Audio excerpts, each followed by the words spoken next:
علامہ اقبال کی شعر اور خچر کا ایک مکالمہ.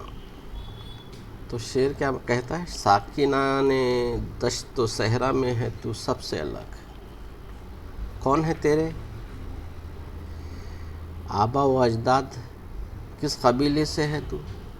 شعر پوچھتا گدھے کو خچر سے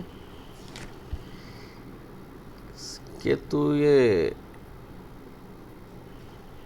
صحرا میں سب سے الگ ہے تو تیرے باپ دادا کون ہے؟ تو خچر جواب دیتا، میرے ماموں کو نہیں پہچانتے شاید حضور، میرے ماموں کو نہیں پہچانتے شاید حضور.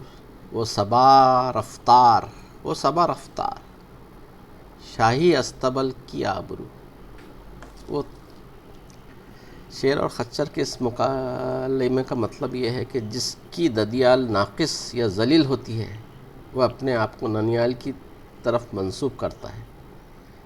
مطلب جب شعر نے خچر سے پوچھا کہ تو کس خاندان سے ہے، تیرے باپ دادا کون ہیں، تو خچر نے اپنے باپ یعنی گدھے کا نام بتانے کی بجائے اپنے ماموں یعنی گھوڑے کا نام لیا.